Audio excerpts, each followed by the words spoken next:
लेकिन रुद्राक्ष के एक दाने में जो रचना है, संरचना है, जैसे आपने देखा कि ये है इसकी बनावट, कोई एक दाने की बनावट, फिर लाखों करोड़ों दाने आप वहां रख दीजिए, किसी दूसरे दाने से वो मिलती नहीं है। इसी पे विश्व में अंगूठे की छाप की परंपरा चली। रुद्राक्ष के दाने के अनुसार जो संरचना है, तो इंसान के हथेली पे भी, अंगूठे में भी या उसकी उंगलियों में भी उसी तरह है। किसी एक व्यक्ति का, किसी एक जीवात्मा का, और मन की भी उसी तरह है। शरीर की रचना तो हम देख लिए, रुद्राक्ष की रचना भी दिखाई देती है। संरचना क्या है, आंखों से देख सकते हैं। मन की संरचना क्या है, क्या वो इन आंखों से दिखाई देगी? हृदय के भाव की संरचना क्या है, क्या हम इन आंखों से उसको देख सकते हैं? नहीं देख सकते। तो हमारा हृदय एक जैसा हो सकता है। देखिएगा कि जब प्रेम दिवस मनाया जाता है तो लोग दिल के आकार का खिलौना, फूल सब दिल के आकार का देने लगते हैं। दिल के आकार को आप बना सकते हैं, लेकिन इस दिल में, जो दिल का आकार है, उस दिल में जो भावनाएं पैदा होती हैं, उसकी क्या संरचना है, उसकी क्या बनावट है, किसी की किसी से नहीं मिलती। और वो खरबों की संख्या में जीवात्मा है इस धरती पे, और इस पूरी तरह विसंगतियों में भरे विश्व में महादेव संगति की स्थापना करते हैं।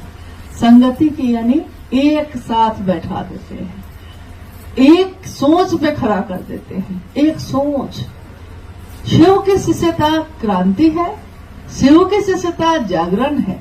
क्या है? साहब ने कहा शिव की शिष्यता जागरण है, व्यक्ति के मानसिक और आध्यात्मिक तल का, व्यक्ति के मानसिक मन का और आध्यात्मिक जो उसका हृदय समझता है, जिस चीज को महसूस करता है, जागरण है, जग जाना है। मैं कौन हूं, कहां से आया, कहां से आया था, कहां को जाऊंगा, क्या करने आया, क्या कर रहा हूं, मेरे इस काम का उद्देश्य क्या होगा।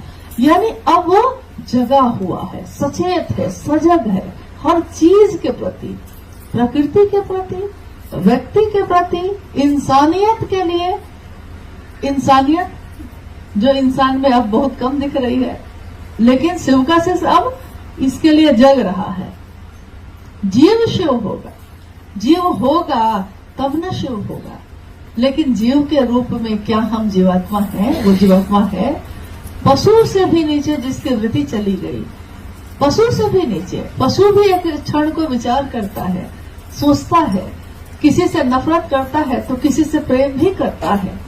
लेकिन कभी कभी इंसानों में, खबर में पढ़िएगा कि किसी न किसी की हत्या इस तरह से कर दी कि समझ में ही नहीं आया, इस तरह से क्यों की?